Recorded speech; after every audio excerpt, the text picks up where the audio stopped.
Tetapi kalau orang melihat dengan mata batin bahwa apa yang saya suarakan, apa yang saya perjuangkan, murni kecintaan saya terhadap bangsa dan negara. Saya jujur pernah bersama anggota saya menghilangkan nyawa seseorang. Permasalahan ini adalah murni tanggung jawab saya sebagai komandan satuan. Kalau ada hukuman yang paling berat menyangkut ini, meskipun saya tidak memberikan perintah untuk mereka melakukan itu, tetapi bentuk loyalitas mereka saya hargai, dan itu kembali lagi adalah tanggung jawab saya. Kalau ada hukuman yang paling berat, limpahkan pada saya sendiri.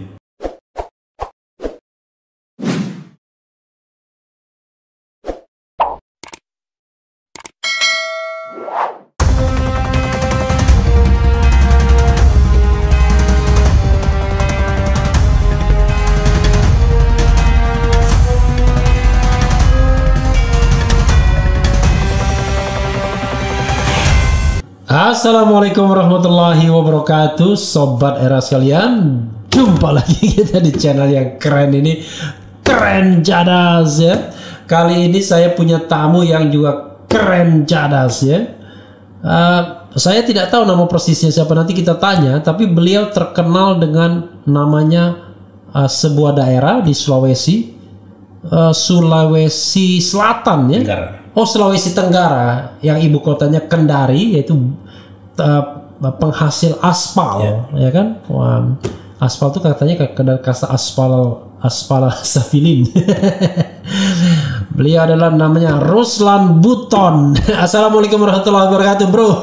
Waalaikumsalam warahmatullahi wabarakatuh. Waduh, kalau ini gue jangan kot-kot, bisa luka tangan saya ya. Jadi sobat era ya, kenal pasti sama beliau ya. Beliau adalah Ruslan Buton yang sama seperti Anton Permana, Jumhur Hidayat, Syahganda Nainggolan, kena juga pasal 14 ayat 1, ayat 2, 15 Undang-Undang Nomor 1 1946 tentang peraturan hukum pidana. Nah, cuma kan kita ingin klarifikasi nih ya. Saya dipanggil bro, cocok juga, dipanggil bung, cocok juga ya.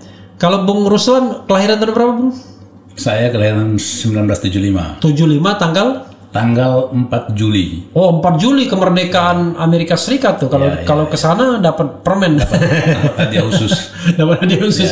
4 Juli kakak ipar saya juga 4 Juli ya. 4 Juli 1975. Jadi sekarang usia 46 tahun ya. Oh, 46 tahun itu saat Barack Obama dan Bill Clinton menjadi presiden Amerika Serikat.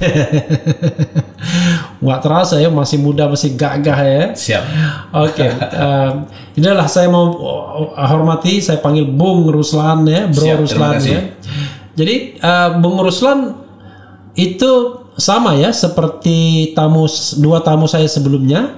Ada Bang Syahganda Nainggolan, ada Anton Permana. Mereka kena pasal 14 ayat 1, 14 ayat 2 dan 15. Betul. Jadi waktu video itu saya bacakan, saya mau bacakan lagi ya biar sobat era paham ya. Jadi pasal 14 ayat 1 itu bunyinya adalah Undang-Undang Nomor 1 1946 ya. Bunyinya adalah barang siapa dengan menyiarkan berita atau pemberitahuan bohong ya, dengan sengaja menerbitkan keonaran di kalangan rakyat, dihukum dengan hukuman penjara setinggi-tingginya 10 tahun. Nah, itu tuntutan atau dakwaan ya. Dakwaan yang disampaikan untuk Bung Ruslan. Selain itu ada juga dakwaan primer alternatifnya ya. Pasal 14 ayat 2, barang siapa menyiarkan suatu berita atau mengeluarkan pemberitahuan yang dapat menerbitkan keonaran di kalangan rakyat, sedangkan ia patut dapat menyangka bahwa berita atau pemberitahuan itu adalah bohong, dihukum dengan penjara setinggi-tingginya 3 tahun. Kalau tadi dia udah tahu berita bohong menyebabkan keonaran, kalau ini dapat menyebabkan dan dia tahu itu pemberitahuan bohong kira-kira. Mungkin sumbernya dari orang lain ya. Pasal 15, barang siapa menyebarkan kabar yang tidak pasti atau kabar yang berkelebihan atau yang tidak lengkap, sedangkan ia mengerti setidak-tidaknya patut dapat menduga bahwa kabar demikian akan atau mudah dapat menerbitkan keonaran di kalangan rakyat, dihukum dengan hukuman penjara setinggi-tingginya 2 tahun. Beda sekali ya. 10, 3, 2. Kalau 10 itu produsennya saya tahu itu berita bohong, saya siarkan itu dan saya pancing untuk membuat keonaran. Kira-kira begitu kan? Ya, betul. Kalau yang kedua, berita itu mungkin dari orang lain. Iya. Tapi sebenarnya saya patut menduga kalau saya siarkan ini akan potensial memunculkan keonaran. Nah, yang ketiga, berita itu berlebih-lebihan, ya kan, nggak lengkap, nggak jelas juntrungannya. Saya siarkan juga dan potensial memunculkan keonaran. Bro atau Bung Ruslan kena pasal itu ya? Iya. Nah, oke, itu pasalnya. Saya pengen tahu kejadiannya apa, biar Sobat Era paham lagi, biar diingatkan. Kejadiannya saya pikir semua masyarakat Indonesia yang bermedia sosial pasti akan pernah membaca dan mendengar ataupun melihat di YouTube dan lain sebagainya. Iya. Bahwa tanggal 18 Mei 2020 saya membuat surat terbuka untuk Presiden Joko Widodo terkait dengan kondisi bangsa yang saat ini ya kita lihat sendiri seperti yang terjadi saat ini. Sehingga sebagai anak bangsa yang sangat mencintai bangsanya sendiri, ya patut terpanggil jiwanya untuk menyuarakan, dan ini adalah kebebasan berpendapat yang dilindungi oleh undang-undang. Kalau boleh tahu apa waktu itu seruannya? Saya walaupun berapa kali menyiarkan Bro Ruslan punya statement, tapi lupa juga kan udah berapa bulan lewat kan? Waktu itu persisnya ngomong apa? Lebih kurangnya bahwa sebaiknya Bapak Jokowi mundur. Karena kita melihat kepentingan yang lebih besar, kepentingan bangsa. Ya mungkin beliau total untuk membangun bangsa, tetapi waktu itu saya menyatakan bahwa beliau belum punya kemampuan. Nah, jadi untuk menghindari pertumpahan darah sesama anak bangsa, contohlah seperti Pak Harto. Beliau dengan legowo menyatakan mundur, sehingga tidak terjadi pertumpahan darah sesama anak bangsa. Itu yang kita hendaki. Kurang lebih begitu kurang lebih begitu ya. Jadi mungkin tidak persis kalimatnya, tapi kurang lebih begitu ya. Seperti itu, ya. Nah, setelah tanggal berapa? 18 Mei itu 18 Mei. 18 Mei mengajukan statement, lalu Bro Ruslan ditangkap kan? Saya dijemput, saya jangan dibilang ditangkap. Dijemput ya? Dijemput. Kalau ditangkap saya berarti kan menghilang dan kabur mungkin. Saya dijemput. Ya walaupun bahasa polisinya semuanya ditangkap. Ya kan? Dijemput pada tanggal 28 Mei, 10 hari setelah 10 hari setelah itu, dan setelah itu viral di mana-mana. Yang jemput dari mana? Dari Mabes Polri, Bareskrim Mabes Polri, kemudian dari Bareskrim Polda Sulawesi Tenggara, termasuk dari Polres Buton sendiri. Berapa orang? Tidak usah saya sebutkan berapa jumlahnya. Tapi puluhan ya waktu itu. Ya hampir menguasai seluruh sudut kampung. Biasanya memang kalau operasi seperti itu memang selalu banyak. Walaupun yang dijemput juga ya biasa-biasa saja ya. Waktu itu posisi lagi di Buton. Betul. Tapi sehari-hari sebenarnya saya sehari-harinya di Jakarta justru. Di Jakarta. Waktu itu kenapa lagi di Buton? Sebetulnya pada saat itu istri saya pun sedang sakit keras. Sakit istri keras. Saya di Bandung. Ini mohon maaf. Sekarang sembuh sudah ya? Udah meninggal. Innalillahi wa inna ilaihi raji'un. Istri saya sedang sakit keras. Saya juga sempat waktu itu memandikan istri, kemudian memberikan makan atau apa semua. Tiba-tiba dapat telepon dari kampung bahwa bapak juga dalam kondisi yang kritis. Nah, sehingga saya pamit sama ibu mertua, tolong jagain istri saya dulu, saya mau lihat bapak kandung dulu, ya juga mungkin gimana-gimana. Di Buton. Saya pulang, dalam celah waktu menengok orang tua, ada kesempatan saya nge-tweet, melihat YouTube ya. Bukan, di WA. Di WA ya. WA ya. Saya isi curahan hati itu di dalam WA. Di situ saya sempat kok keadaan bangsa kita seperti ini. Nah, situlah saya keluarkan semua unek-unek hati saya buatlah di situ, dan terus saya bikin tulisan sendiri. Itu tulisan yang kemudian viral di mana-mana ya. Betul. Jadi bukan suara, bukan video itu ya. Ada pesan suara, Ada suaranya juga ya? pesan suara, Iya. kemudian ada dalam bentuk tulisan. Nah, Oke. tulisannya itu juga viral, Ya. kemudian pesan suaranya yang dijadikan YouTube itu di pesan suara. Oke, jadi kalaupun ada gambar YouTube-nya itu orang lain yang bikin. Bukan saya, YouTuber yang Oh, YouTuber yang bikin lalu menampilkan Iya, suaranya betul sekali, Bro Ruslan ya. Oke. Ini mohon maaf, ayah meninggal setelah itu. pada saat itu sehat. Pada saat Pas saat itu sembuh, Ya. kemudian saya udah ya. dijemput, kemudian tidak lama di dalam rutan Bareskrim istri Ya. saya meninggal. Oke.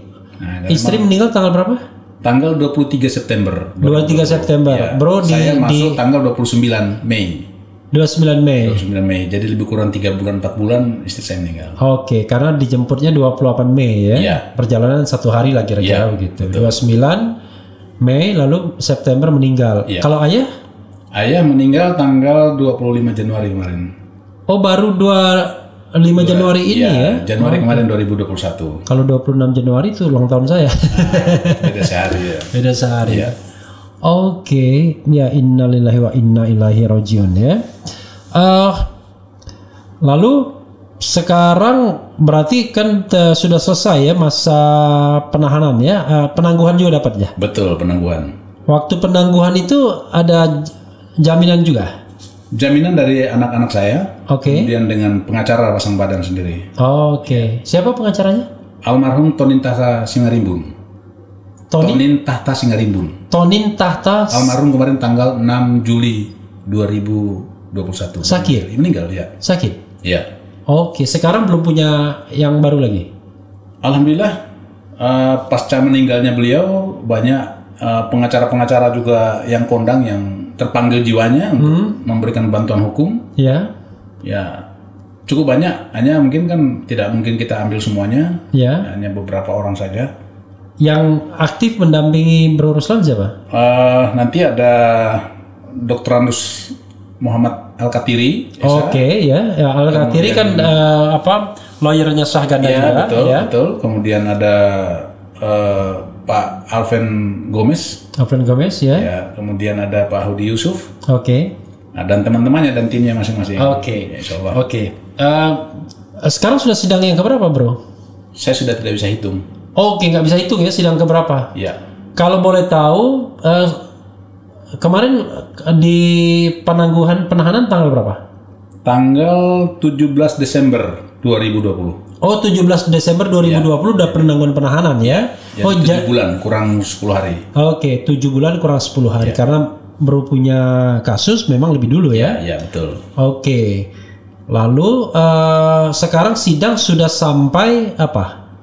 Sekarang agendanya nanti tanggal 26 besok itu saksi ahli atau ahli dari Dewan Pers. Oh, ahli dari Dewan Pers. Berapa ahli yang sudah diajukan? Saya ya mungkin butuh sekitar 4 ahli. 4 ahli. Tapi kemungkinan mungkin 3. 3 ahli ya. Oke. Kemudian kalau dari jaksa penuntut umum sudah berapa ahli yang mereka ajukan? Dari jaksa penuntut umum 3, sosiologi hukum, Ya. kemudian ahli bahasa, ahli pidana. Oke. Tetapi ahli pidananya Ya. satu kali pun nggak pernah hadir. Nggak pernah hadir siapa Saya lupa namanya. yang diminta? Dokter Trubus, bukan. Trubus yang sosiologi hukum. Iya. Tapi satunya bukan, saya lupa. Oke. Nah, kemudian sosiologi hukumnya Trubus. Ya. Nah, Trubus ini pertemuan pertama hadir. Ya. Kemudian karena belum selesai, diminta untuk hadir pertemuan berikutnya. Nggak hadir. Nggak hadir. Dikasih waktu lagi minggu depannya nggak hadir. Sampai 3 kali panggilan tidak hadir. Dengan alasan berbagai macam. Padahal dia dari JPU. Betul. Nah, Oke. yang ketiga ahli bahasa sama. Pertemuan pertama hadir, kedua, ketiga, keempat nggak hadir. Nggak hadir. Jadi ya Di skip aja saya tuh. nggak tahu kesimpulannya seperti apa. Kalau ahli dari mereka sudah tidak hadir, seperti apa proses hukumnya. Oke. Oke. Dakwaannya ya udah dibilang nih tadi ya pasal-pasal ini ya sebenarnya. Jadi sidang tuntutan masih lama berarti ya? Iya. Sidang tuntutan. Iya. Padahal sidang pertama kapan? Sidang pertama Kira-kira bulan Agustus. apa? Agustus ya? 2020. Udah 1 Udah tahun. 1 tahun. Makanya saya udah nggak hitung. Udah kelamaan ya. Udah nggak kehitung sama saya. Oke, Bro Ruslan, setelah ada penangguhan penahanan, ini kan kembali ke rumah di sini ya. Ya. Aktivitas sehari-hari apa sekarang? Kebetulan saya kan masih menjalani proses persidangan. Ya. Di luar itu saya juga membangun sebuah komunitas. Oke. Nah, komunitas dalam artian mantan-mantan TNI, Iya. mantan prajurit TNI yang sudah 3 matra ya, 3 matra. 3 matra betul, Oke. Angkatan Darat, Laut dan Udara. Ya. Itu saya himpun menjadi satu. Hmm. Artinya apa? Saya tidak ingin mereka liar, karena kita tahu sendiri kalau udah mantan itu pikirannya sudah tidak ada yang berpikiran. Apalagi yang masih gagah kayak betul, bro gini ya, kan? ya. Iya. Jadi kalau tidak kita kendalikan, mereka nanti liar sendiri-sendiri. Jadi makanya saya mengambil kesimpulan, ya kita himpun jadi satu supaya kita punya wadah yang resmi. Dan alhamdulillah setelah saya himpun, ya lumayan, alhamdulillah antusiasnya teman-teman yang itu udah merasa punya kesatuan baru. Oke, Dan namanya sangat apa? kompak. Serdadu X Trimatra Nusantara. Oke. Jadi mantan tentara 3 angkatan. Oke, jadi Serdadu X Trimatra. Matra Nusantara. Ya. Oke. Berapa orang anggotanya? Itu biar menjadi ranah kami sendiri. Oke. Ya. Itu Tapi lalu yang jelas di seluruh pelosok ada. di seluruh pelosok ada. Di seluruh pelosok Nusantara Ya, ada. ya. Baik yang pensiun maupun pensiun sebelum pensiun. Ya, betul. Ada beberapa yang pensiun, yang baru pensiun, yang MPP dan lain sebagainya. Tapi yang sebagian besarnya adalah yang diberhentikan dengan paksa. Oke. Saya sih nggak enak ngomongnya, tapi Ya. bagaimanapun kan sobat era sekalian perlu tahu ya. Iya. Jadi Bro Ruslan kan usia 46 tahun. Kalau menurut usia kan pensiun sebenarnya belum 58 kan. Jadi harusnya 12 tahun lagi pensiun. Lebih kurang 11 tahun ya. Kalau boleh diulangi lagi, dulu kasus apa yang membuat Bro Ruslan kemudian harus diberhentikan sebelum pensiun? Ya pasti ini cerita yang gak enaknya ya, tapi betul. kan Nggak penting. masalah. Iya. Perlu semua tahu Iya. bahwa kasus saya adalah suatu tindakan yang keliru memang, artinya saya melanggar hukum. Ya. Oke. Saya jujur pernah bersama anggota saya menghilangkan nyawa seseorang. Oke. Tetapi juga perlu kita tahu di berita yang sering di media yang kita sering baca, Iya. atau di komentar netizen, Iya. bahwa itu adalah petani, Iya. katanya, petani singkong katanya. Hmm. Jadi perlu saya tegaskan bahwa yang bersangkutan bukan seorang petani. Iya. Dia satu jengkal pun dia tidak punya lahan pertanian. Oke. Itu saya berani jamin. Nah, Oke. kemudian yang kedua, bahwa yang bersangkutan pekerjaan hariannya adalah ya mencuri ataupun merampok. Malak juga. Kalau dia tidak melakukan itu, dia tidak makan anak istrinya. Oh, mencuri dan merampok. Iya. Oke, berarti Saya- baik gelap-gelapan maupun terang-terangan. Rata-ratanya malam hari. Oh, rata-rata malam hari Biasanya ya. malam hari. Dan pernah 2004 ada foto-fotonya, saya masih simpan foto-fotonya. Rumahnya kan di sana rumah panggung. Iya. Nah, itu di rumahnya terbalik mau dibakar sama massa dan atapnya bolong-bolong. Dilempar karena dia sedang mencuri juga. Kalau dia pada saat itu ada di rumah udah dibakar hidup-hidup mungkin. Oke. Dan dia dua kali bunuh orang. 2 kali dia bunuh orang sampai diurai ususnya itu. Bunuh Ada saksi-saksi. bunuh orang Karena mencuri. Oh, karena mencuri. Karena mencuri ketahuan. Kepergok. Nah, dia bunuh itu. Dia bunuh. Saksinya masih sangat banyak di sana. Oke. Artinya Itu di daerah mana? di Pulau Taliabu. Pulau Taliabu, Maluku Utara. Maluku Utara. Nah, Waktu tepatnya itu di Kecamatan Lede. Bro Ruslan bertugas di sana Saya sedang melaksanakan tugas negara. sebagai Namanya Satgas Ops Pamrahwan. Operasi Pengamanan Daerah Rawan. Oh, Artinya daerah Maluku kita tahu dulu daerah konflik horizontal. iya. Dan masih banyak senjata-senjata yang dipegang oleh masyarakat. Tahun berapa itu? Tahun 99 kasus Maluku, kejadian Maluku Oh, iya, berdarah tahun dulu. 99 ya? 99, 2000 sampai ke sini. Iya. Dan sampai dengan saat ini masih banyak Oke. senjata di masyarakat. Yang berkeliaran di masyarakat ya. Sehingga itu yang kita laksanakan tugas untuk menghimpun senjata-senjata itu supaya tidak berada di tengah masyarakat. Itu. Dan itu kejadiannya tahun berapa? Tahun 2017. Oh, 2017. 2017. Setelah kejadian tersebut, kemudian Bro Ruslan berapa anak sama anak buah? Berapa anak buah? Saya dengan satu anggota. Jadi saya ini induknya Kompi. Saya kebetulan komandan Kompi Satgas. Iya. Jadi pos-pos saya tersebar di pulau-pulau. Iya. Ada sekitar 10 pos. Pangkat waktu itu kapten. Iya betul. Oke. Saya komandan Kompi waktu Iya. itu. Jadi di pos induk ini saya ada 14 orang. Hanya yang terlibat pada saat itu ada 11 orang 11 orang. dengan Oke. saya. Nah, sehingga Orang itu kenapa lagi mencuri atau lagi gimana atau pengaduan? ini juga Gimana? jadi itu gini. perlu Betul, diklarifikasi. ini perlu ya. Iya. Jadi awal cerita daripada si pencuri ini ditangkap oleh polisi. Oke. Nah, si polisinya, Kapospolnya itu ditangkap dibawa ke posnya Satgas Tentara. Pertanyaan saya kepada polisi bahwa kenapa dibawa ke sini, ini kan kriminal, ini tugasnya kalian. Iya. Sang polisi menyatakan bahwa kami sudah tidak sanggup mengurus orang ini. Oke. Karena ini sudah kejadian yang sudah berulang-ulang. Bolak-balik, Ditangkap, bolak-balik. keluar begitu lagi, ditangkap keluar begitu lagi. Coba dengan cara mungkin. Karena kebetulan si polisinya ini namanya Bribka Mardin, dia bilang selama ada pos Satgas di daerah itu, baru kamilah yang akrab tentara dengan polisi di sana. Oke. Jadi polisi itu menganggap kantornya Satgas kami itu sebagai kantornya mereka sendiri. Oke. Selama ini mereka tidak pernah searah seperti itu. Oke. Nah, sehingga dititipkan, akhirnya saya menganggap ini sebuah kolaborasi, sehingga ya udah kita coba tanya dia bagaimana, apa yang dia lakukan sampai seperti itu. Terjadilah penganiayaan itu. Oke. Karena orangnya sehat-sehat semua kan? Di luar akal sehat saya, di luar nalar saya, kok akhirnya sampai meninggal. Oke. Tetapi Itu sebetulnya 2017 bulan kejadiannya Oktober 2017. Oke. 2017. Iya. Jadi 1 minggu saya pembinaan mereka di situ. Mereka ada bertiga.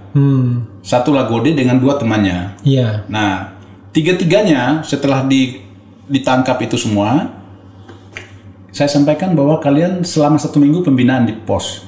Jadi waktunya mengaji sama anak-anak yang Oh, jadi mereka di pos? Di pos. Oke. Nah, setelah itu waktunya makan-makan, tapi waktunya lari pagi, kalian ikut lari. Ya, kita pembinaan supaya mereka itu waktunya sholat ya sholat, kan gitu. Dan hari pertama kita melakukan interogasi, hari keduanya, hari ketiganya kita udah anggap mereka sebagai keluarga kita.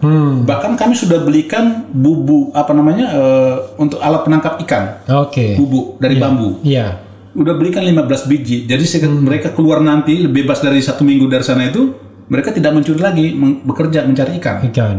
Oke. Udah kita belikan. Namun demikian, setelah hari ke-6 ada polisi satu lagi bawa handphone. Iya. Komandan, saya mau ketemu dengan Lagode si korban ini. Iya. Kenapa? Ini ada handphone ditemukan di rumahnya. Handphone ini ciri-cirinya mirip persis dengan seorang ibu yang bercerita handphonenya hilang. Saya mau pengen tanya dia benar atau tidak. Oke, silakan bicara mereka 4 mata. Tidak lama keluar lagi polisinya. Dia tidak mengaku, komandan. Pulanglah polisinya.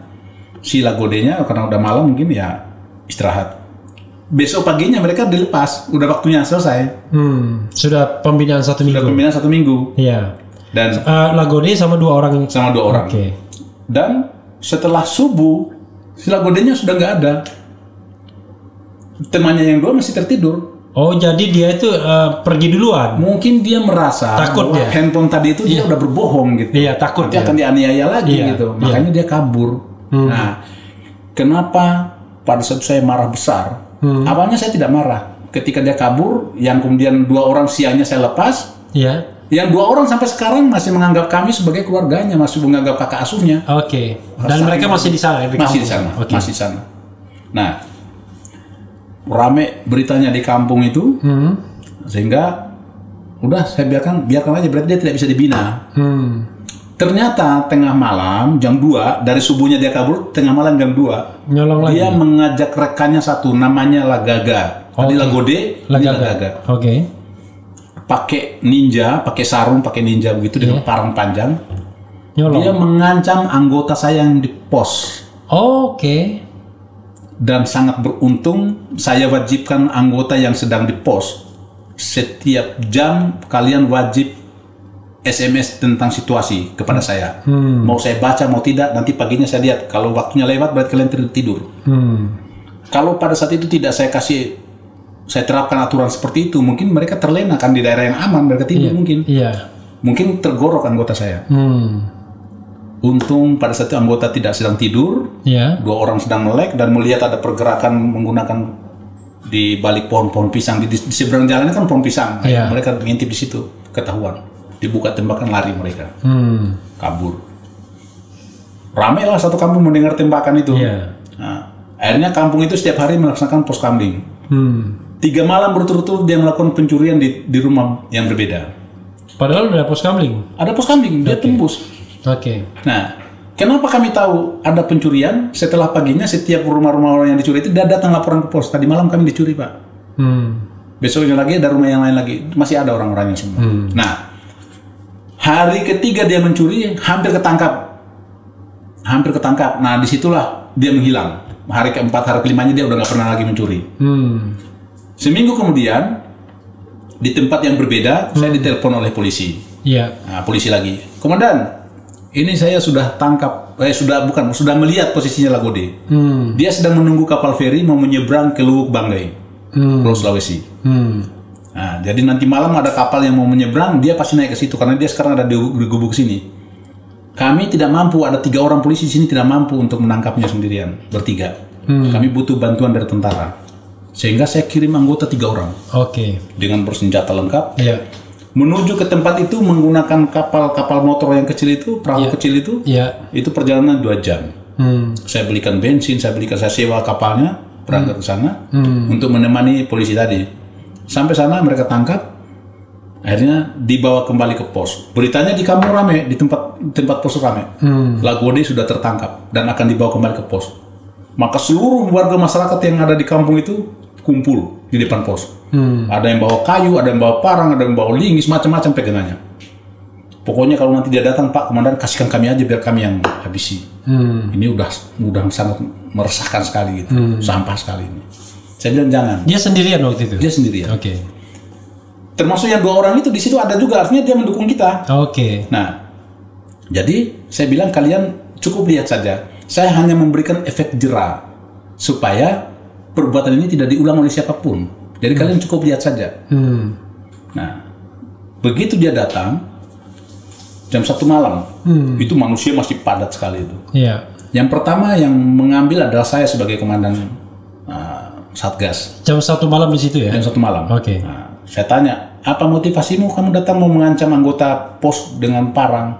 Oh, saya tidak ada. Intinya dia menyangkal. Saya pukul. Dia tidak merasakan apa-apa. Padahal saya pukul cukup kencang itu. Artinya orang ini bukan orang sembarang. Pukul apanya? Saya tempel lagi, saya tampar dengan saya pukul tinju mukanya itu. Oke. Tapi dia nggak merasakan apa-apa. Oke. Ya di situ mungkin itu adalah kehilapan saya. Saya emosi ketika saya bayangkan anggota saya mau dipotong, anggota saya mau digorok. Itu yang saya bayangkan. Kalau itu terjadi, saya nggak tahu melaporkan kepada pimpinan saya seperti apa. Tentara yang sedang bertugas di daerah yang cukup aman, kok digorok itu. Itu saya bayangkan, itu sangat hina sekali bagi saya. Dan sehingga itulah yang memancing dengan alasan, dengan saya tanya terus dia mengelak berbagai macam alasannya, argumennya. Saya sempat naik darah, saya suruh anggota saya, ambilkan barbel saya. Saya ambillah barbel itu, kayak linggis gitu, besinya itu kan.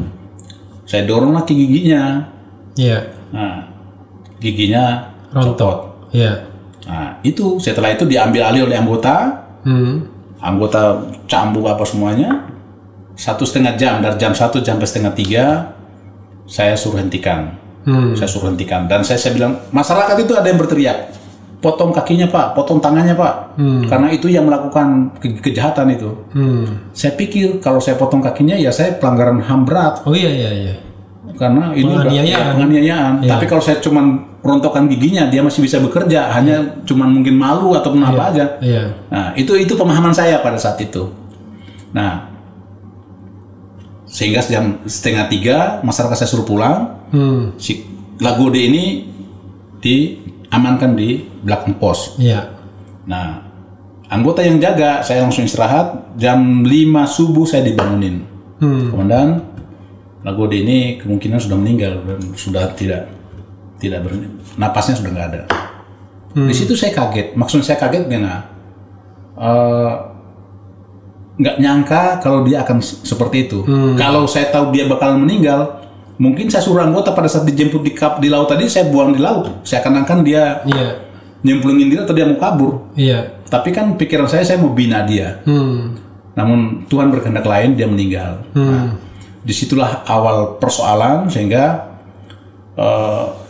beberapa hari kemudian saya dipanggil di polisi militer. Waktu itu saya dimarah-marah sama komandan batalion.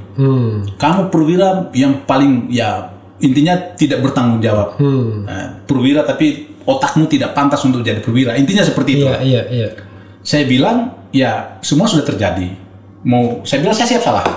Saya siap salah. Dan saya sampaikan kepada komandan bahwa masyarakat sini kibarkan bendera dengan meninggalnya orang ini. Masyarakat senang. Nah, tanggal 24 Oktober kejadian. 2 minggu kemudian, tanggal 10 November, Hari Pahlawan, saya menyelenggarakan upacara 10 November. Itu baru terjadi di Indonesia. Itu ada di Pulau Taliabu.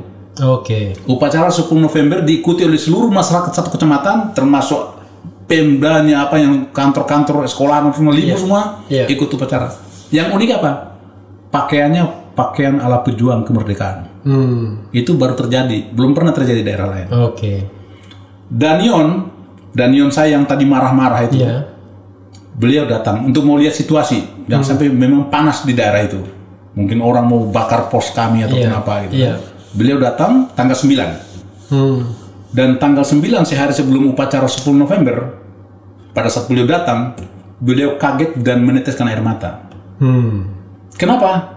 Begitu Danionnya sekarang pangkatnya apa sih? Sekarang mungkin berkolonel ya. Kolonel ya? Di Jakarta sini juga? Di Jakarta, Kopassus ya. Pada saat itu, begitu beliau datang, tadinya marah besar, melihat antusiasnya masyarakat menyambut beliau, sampai sekolah tutup, kantor-kantor semua pegawai negeri tutup, datang ke pelabuhan, sepanjang jalan menuju ke pos, itu diisi manusia semua. Mulai dari kalungan bunga, tarian adat, itu penyambutan untuk beliau. Foto-fotonya masih ada. Dan itulah yang tadinya beliau marah besar, melihat masyarakat seperti itu, berarti beliau mengambil kesimpulan bahwa memang ini dikehendaki oleh masyarakat untuk mati. Termasuk kepala desa, apa semua menyampaikan, melaporkan seperti itu. Pak Komandan, nggak usah marah dengan ini, nggak usah, karena memang ini dikehendaki. Nah, itu yang saya simpulkan. Namun agak panjang ceritanya ini. Setelah proses saya dipanggil, saya duluan yang pertama diambil, dibawa ke Ambon, diperiksa oleh polisi militer. Nah, terakhir anggota saya berapa anggota yang terlibat? 11 ya? dengan saya. 11, Ya. Nah, satu pos itu ya? Satu pos, 14 orang, 3 orang yang tidak terlibat pada saat itu, cuma mengamankan lingkungan aja. Jadi pada saat anggota saya mau ditarik, itu seluruh masyarakat demo. Pos kami di Palang, pokoknya intinya nggak boleh, sampai ransel, perlengkapan semua disita oleh warga masyarakat. Selain senjata.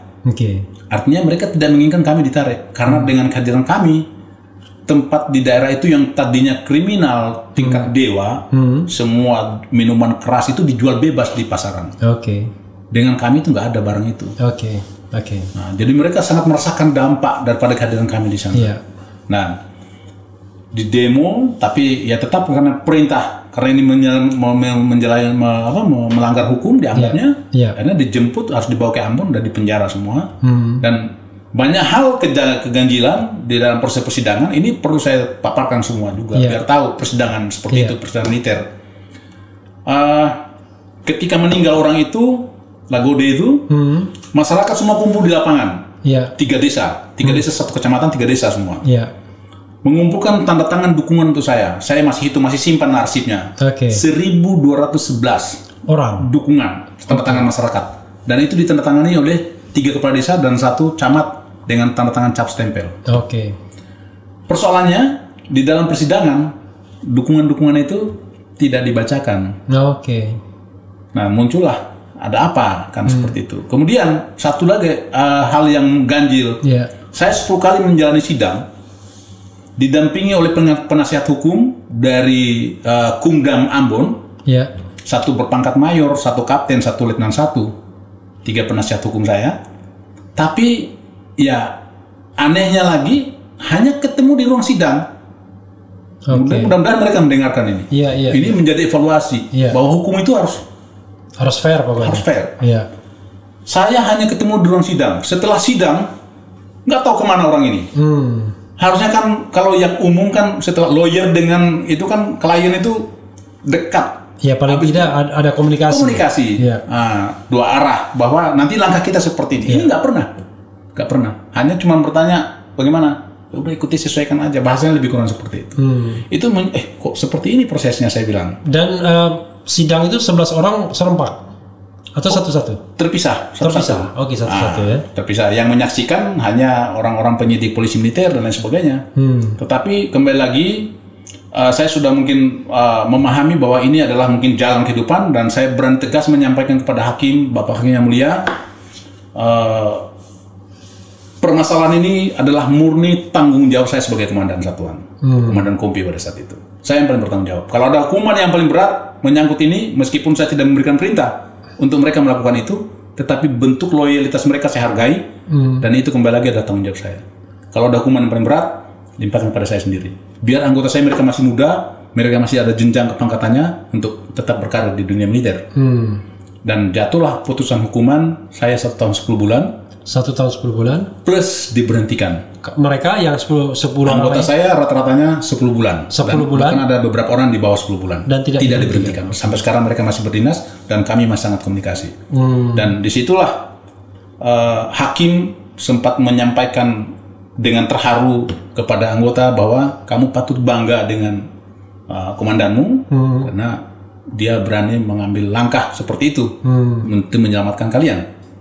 Nah, kemudian anggota juga alhamdulillah mereka juga sangat terharu dan menyampaikan ucapan terima kasih kepada saya. Mereka sekarang 10 orang itu di mana saja? Di Batalion Rider 732 Banau di Ternate. Oh, di Ternate semua mereka. Semua. Oke. Itu. Jadi lebih kurang seperti itu. Kenapa saya mengambil pikiran yang agak sedikit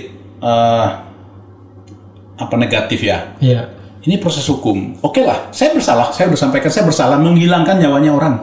Iya. Tetapi orang-orang semua harus tahu. Nah, masyarakat Indonesia semua harus tahu bahwa itu sebetulnya bukan karakter pribadi saya. Saya berangkat dari orang susah. Saya SMA-nya Bang Harun, SMA itu tukang beca. Saya sekolah dulu SMA, kalau nggak saya bawa beca, saya nggak lulus SMA-nya. Di mana? Di Bau-Bau. Di Bau-Bau. Bau-Bau itu. Bau-Bau di Buton, kotanya Buton itu. Kota Madia ya di Buton. Iya. Sorry maaf. Sekarang saya sering sekali ada sidang di MK. Jadi Bau-Bau itu kotanya di Pulau Buton. Bau-Bau. Bau-Bau. Iya. Ada benteng keraton yang terluas di dunia itu. Kemarin ada masalah dengan bupatinya siapa? Iya. Saya tukang beca, Bang. Nah, kemudian setelah saya tamat SMA, saya berangkat ke Ambon, saya jualan koran 1 tahun lebih. Hanya untuk menjadi tentara. Artinya kehidupan sulit itu sudah pernah saya lakukan. Jadi sampai dengan detik ini melekat itu. Saya melihat orang yang teraniaya, orang yang sulit, saya nggak mampu. Nah, bagaimana saya bisa menghilangkan nyawa orang kalau tidak ada dasarnya? Itu bukan hal saya. Dan perlu saya sampaikan. Dan itu pun tidak sengaja juga. Itu bukan sengaja. Saya nggak niat kalau dia mati, bukan di situ tempatnya. Tidak mungkin saya pertontonkan kepada orang. Kalau tujuannya mati, tidak mungkin saya pertontonkan kepada orang. Tadi kan untuk memberikan pembelajaran. Betul. Satu hal, mungkin istrinya akan mendengar, mungkin kalau dia menonton beritanya. Pada saat korban meninggal, itu dibawa di visum di puskesmas, istrinya hadir. Sebelum korban meninggal, istrinya saya kasih makan di pos. Karena orang susah. Saya kasih pakaiannya istri saya, pakaian bekasnya istri saya, anaknya saya belikan buku. Nah, setelah suaminya meninggal, saya datangin dengan keluarganya semua. Dulu waktu bertugas keluarga ikut ya? Oh enggak, saya bawa memang pakaian. Saya bawa memang pakaian istri saya yang sudah tidak dipakai, yang sudah kekecilan, kebesaran. Saya bawa. Siapa tahu ada yang bukan orang kampung itu daerah itu memang siap-siap daerah dinas ya. Nah, jadi begitu saya temui istrinya sedang menangis, saya bilang, "Ibu, saya mohon maaf. Saya tidak ada niat menghilangkan nyawa suaminya Ibu, tapi Tuhan sudah berkehendak seperti itu. Ini mungkin kesalahan saya, tapi sekali lagi saya nggak ada niat." Itu yang pertama. Si istrinya menjawab, oke Pak, saya ikhlas. Suami saya meninggal karena perbuatannya, saya paham itu. Tetapi perlu catat bahwa saya sebagai istrinya wajar kehilangan suami, saya menangis. Ya, saya pahami. Yang kedua, kenapa saya menangis Pak? Saya hanya takut suami saya tidak ada yang memakamkan. Oke. Yang ketiga, saya tidak punya kemampuan untuk beli kain kafan untuk suami saya. Oke. Dan saya sampaikan, kain kafan, pemakaman itu adalah tanggung jawab saya. Ibu nggak usah takut, nggak usah mikirin itu. Imam-imam semua pasti mendengarkan saya. Walaupun mereka tahu, mereka nggak akan mau. Iya. Ibaratnya itu nggak ada yang datang, hanya orang-orang sekitarnya, keluarga dekatnya yang hadir.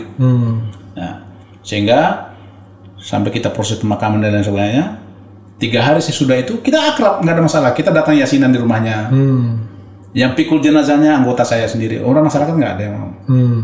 Dan kita datang yasinan apa semua. 3 hari kemudian saya ditelepon oleh salah satu keluarganya yang mengaku dari anggota wartawan Net TV. Iya. Bahwa kami keluarga tidak terima dengan kejadian ini. Saya bilang dengan istrinya kami sudah baik-baik. Oh enggak, itu istrinya. Tapi keluarga kami dari laki-laki yang korban ini kami belum terima. Sehingga kami harus lanjutkan dalam proses hukum. Oke, silakan. Nah, itulah proses berjalan proses hukum. Jadi kita mundur ke belakang lagi. Dan itu memang keluarga pihak laki-laki atau orang ngaku? Laki-laki. Memang keluarganya, sepupunya ya. Oke. Ya, itu Bang. Oke. Pasti berat sekali ya diberhentikan sebagai tentara ya, karena itu kan kalau dilihat latar belakang yang tadi sempat jual koran, jadi tukang becak demi menjadi tentara. Betul. Itu kan berat sekali. Jadi waktu jatuh putusan berhenti itu apa yang Bung Ruslan rasakan ya? Sempat menitikkan air mata mungkin? Menitikkan air mata tidak. Tetapi bagi seorang prajurit, hukuman yang terberat itu adalah pemecatan. Iya. Kalau hanya hukuman-hukuman penjara, hukuman ibaratnya mau disembelih sekalipun, itu saya pikir masih. Tapi pemecatan itu ya dianggapnya hina. Oke. Itu sangat tidak diharapkan. Oke. Jadi kalau saya mau menitikkan air mata tidak, tetapi saya mengambil sebuah kesimpulan bahwa mungkin inilah takdir saya, inilah jalan saya. Pangkat terakhir kapten ya? Kapten ya. Okay. Saya komandan kompi terakhir jabatan. Komandan kompi. Ya. Kan berarti kan Bung Ruslan 2 kali tersandung masalah hukum ya? Iya. Pertama ya katakanlah kita kan tidak bisa berkelit karena memang itu adalah apa ya istilahnya yang jelas memang pelanggaran hukum ya kan? 10 bulan kenanya waktu itu. 10 bulan? 1 tahun 10 bulan. 1 tahun 10 bulan. 1 tahun 10 bulan. Hampir 2 tahun ya. 2 tahun. Nah, selama proses itu di mana ditahan waktu itu? Di Stal Ambon. Oh di Ambon Polisi Militer Ambon ya. Pemdam Batimura. Apa yang paling berkesan waktu itu? Ya, saya di penjara militer 1 tahun. Oke. Ya, penjara militer 1 tahun. Ya, kalau saya bilang saya udah lengkap ini. Oke. Di rutan Bareskrim Mabes Polri sudah. Iya. Kemudian di penjara militer itu penjara beneran. Iya. 1 tahun udah. Iya. Kemudian di lapas sudah. Oh, jadi ijazah saya sudah 3. Jadi tambahannya di lapas ya? Tambahannya di lapas. Jadi 1 tahun penjara militer itu dalam proses sidang ya? Iya betul, dalam proses sidang. Dalam proses sidang. Sampai dengan putusan. Potong masa tahanan? Nggak ada potong masa tahanan. Oh nggak ada potong masa tahanan. Lanjut. Jadi dari tahanan militer langsung geser ke lapas. Iya, maksudnya geser langsung ke lapas itu 1 tahun 8 bulan kan? Iya, 1 tahun 10 bulan itu ya. Iya, 1 tahun 10 bulan itu sudah akumulasi kan? Iya. Oke, ya itu artinya potong masa tahanan kan? Betul. Oke. Lalu sekarang di Bareskrim 7 bulan. 7 bulan. Apa perasaannya waktu di Bareskrim kemarin? Soalnya ini beda nih kasusnya, itu menggegerkan jagat nasional nih. Gara-gara kasus inilah latar belakang Bung Ruslan kemudian diutak-atik orang kan? Betul. Dan ada semacam pembusukan jadinya kan? Betul. Gitu. Ya. Apa yang dirasakan waktu di 7 bulan kemarin? Yang dirasakan pada prinsipnya karena saya dasarnya tulus, niat tulus, ikhlas berbuat untuk memberikan yang terbaik untuk bangsa.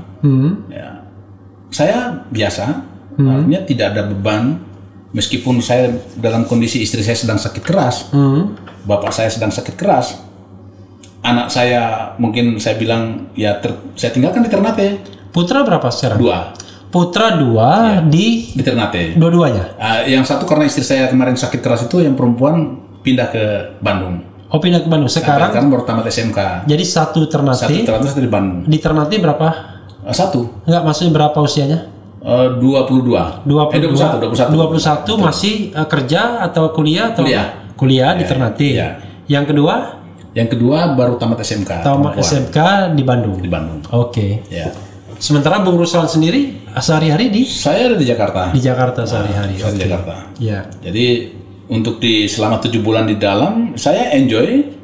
Saya nikmati, tidak ada beban, tidak ada, karena apapun ini resiko dari sebuah perjuangan. Oke. Berarti sudah dibebaskan sejak 20 Desember ya? 17 Desember ya. Oh, berarti tidak sempat bertemu Habib Rizik ya? Tidak sempat. Saya keluar, Habib Rizik masuk. Iya. Karena kan sebelumnya beliau di rutan Polda ya, betul. Baru dipindahkan ke rutan Mabes Polri. Oke. Tapi sama siapa aja ketemu? Sama Sahganda ketemu? Ketemu. Saya dulu masuk, kemudian 3 bulan kemudian Bang Sahganda, Bang Jumhur, Bang Anton masuk. Oke. Dan alhamdulillah mereka masuk. Ya memang di dalam udah saya sampaikan kepada teman-teman, itu ada senior saya nanti masuk. Iya. Jangan ada yang aneh-aneh, diskriminatif terhadap mereka. Iya. Nanti urusannya dengan saya. Oke. Alhamdulillah mereka masuk udah aman. tenang. Ya. Lalu ada Habib Rehan juga ketemu? Ada. Oke. Ada. Habib Rehan kan masih anak-anak betul? Masih. Baru umur 20 sekian lah. 20 sekian kecil, ya? masih. Oke. Tapi satu hal, Bung Harun, Iya. kaitan dengan tadi memang saya sangat mencintai TNI. Oke. Artinya cita-cita untuk mengejar itu saya sampai berbagai cara saya lakukan. Ya, anak kampung lah ya ibaratnya kan, yang mau dulu saya pengen cita-cita. jadi tentara, Iya. kan. Tetapi ternyata tidak sampai lulus, tidak sampai finish. Iya. Kembali lagi saya ambil hikmahnya. Namun demikian, kalau saya kaitkan, oke, saya menghilangkan nyawanya orang, iya. Tetapi kan saya sudah jelaskan tadi penjelasannya seperti itu, bahwa orang ini bukan orang baik. Nah, tapi saya kaitkan bahwa saya di tempat kejadian ini perlu semua masyarakat Indonesia juga tahu bahwa saya selalu berbicara tentang ancaman masuknya TKA Cina yang begitu tidak masuk akal. Ada pengalaman ya? Iya. Iya. Ini Gimana? perlu saya ceritakan biar semua juga tahu. Iya.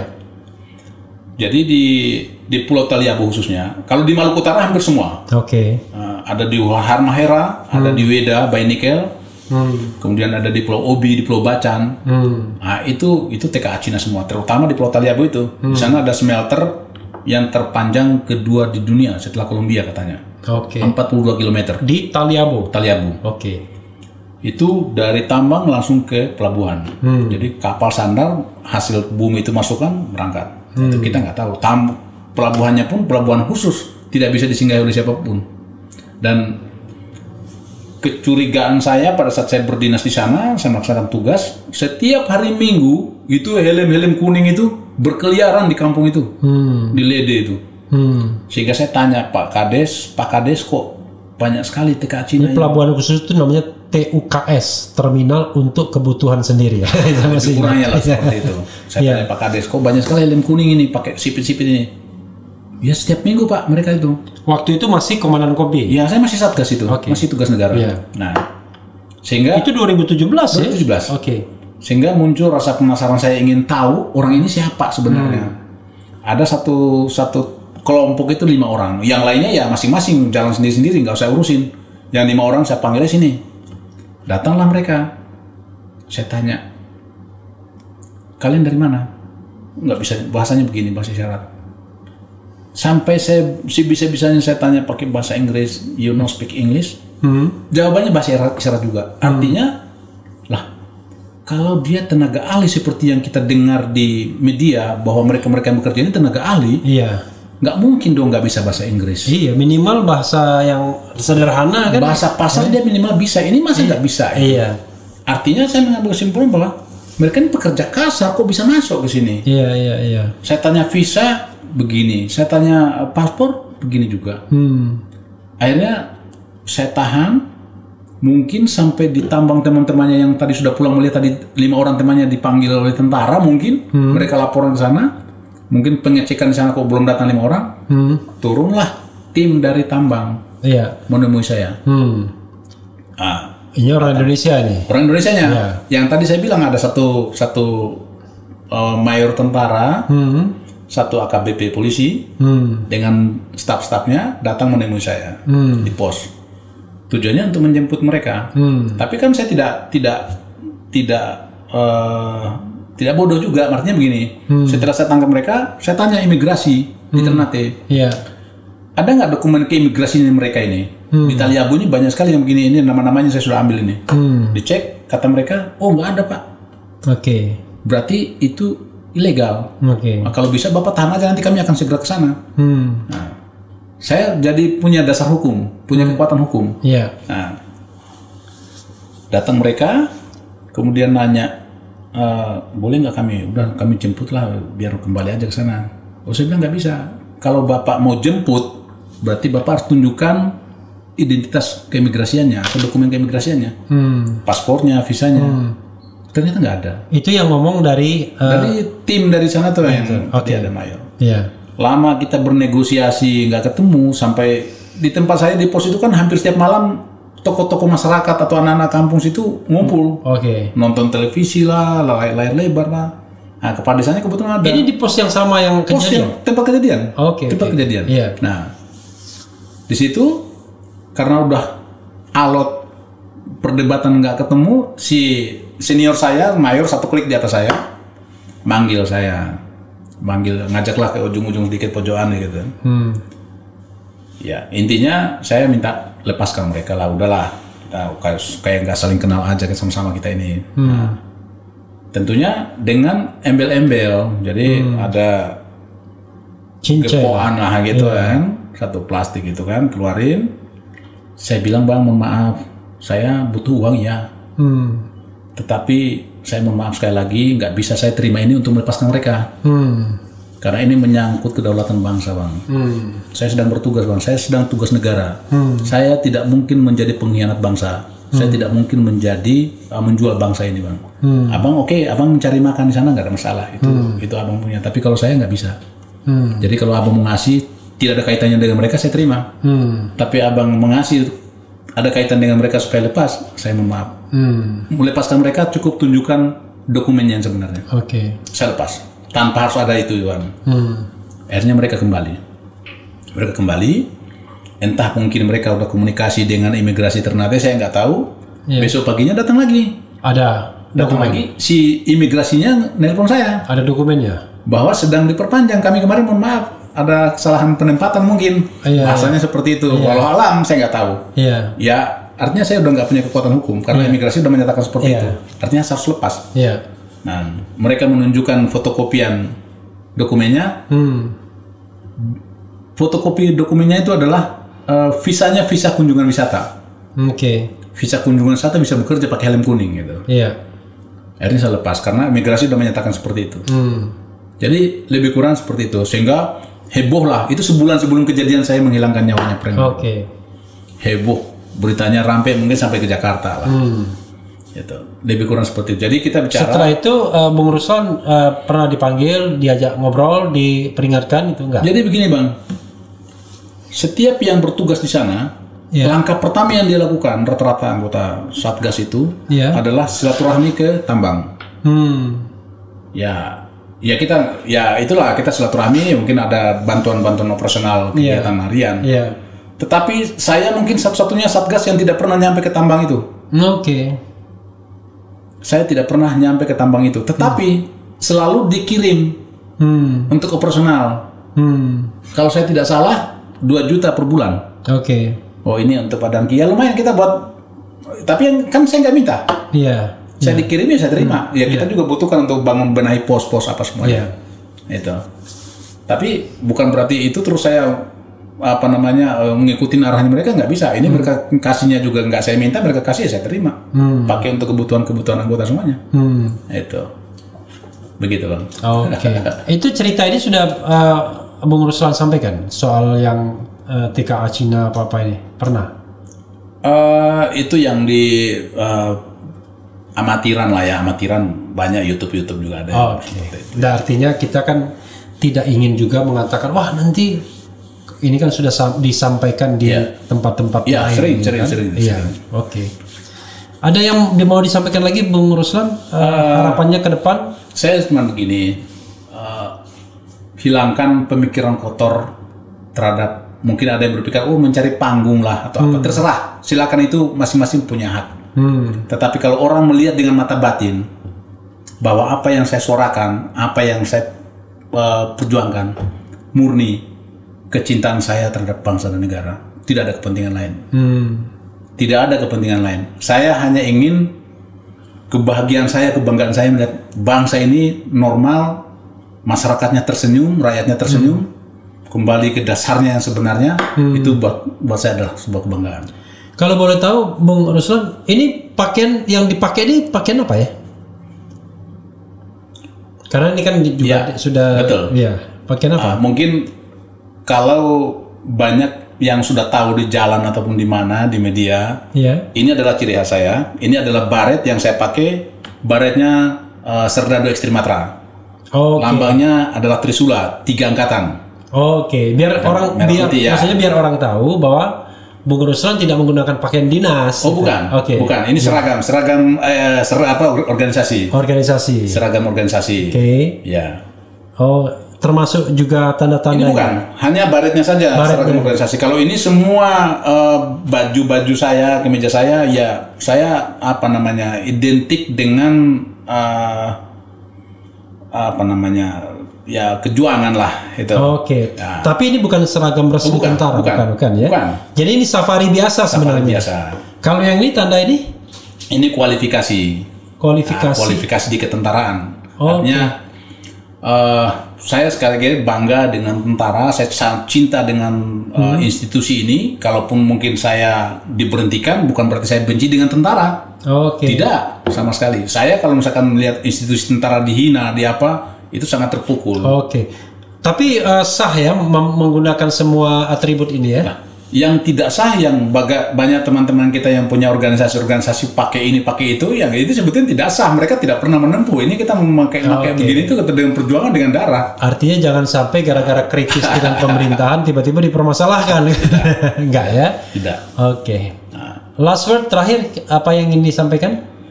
Saya hanya ingin menitipkan pesan kepada seluruh anak bangsa bahwa cintailah bangsa ini. Kalau kita udah mencintai bangsa ini, tidak akan terbersit sedikit pun pikiran kita untuk mengkhianati bangsa ini. Itu saja. Dan bangsa sama penguasa itu beda. Bangsa dan pemerintah itu beda. Kita bisa kritis kepada penguasa, bisa kritis kepada pemerintah. Tapi negara dan bangsa tetap kita cintai. Betul. Itu merah putih sangat menempel di sini.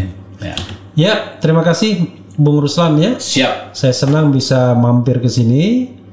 Mudah-mudahan apa yang disampaikan itu menjadi inspirasi bagi banyak orang juga ya. Bahwa hidup itu ya seperti itulah. Kadang-kadang kita pernah terpleset, tapi juga kita ambil hikmahnya dalam setiap kejadian. Ya, semangat ya. Kita semangat ya. Ya, sahabat sekalian, itu tadi dengan Ruslan Buton. One thing. Nama lengkapnya siapa sebenarnya? Lupa. Ini yang lupa. Terakhir. Nama saya itu sebetulnya Ruslan. Ya. Ruslan dulu pada saat saya mendaftar masuk tentara. Ada namanya 2 yang namanya Ruslan. Sehingga begitu di absen dua-duanya menyahut. Tanyalah pelatihnya, kamu yang satu nama aslimu dari mana? Dari Buton. Udah kamu Ruslan Buton aja. Sampai dengan sekarang lekat. Jadi Ruslan Buton itu memang nama pemberian tambahan, tapi ijazahnya tetap Ruslan. Tapi mudah-mudahan nanti setelah. Tapi di surat di ketentaraan. Alias Ruslan Buton. Ruslan alias Ruslan Buton. Kelahiran Buton tanggal 4 Juli 1975. Tadi sudah disampaikan, tapi ini dasar otaknya sudah tua, lupa. Ya, itu saja saudara sekalian ya. Cia.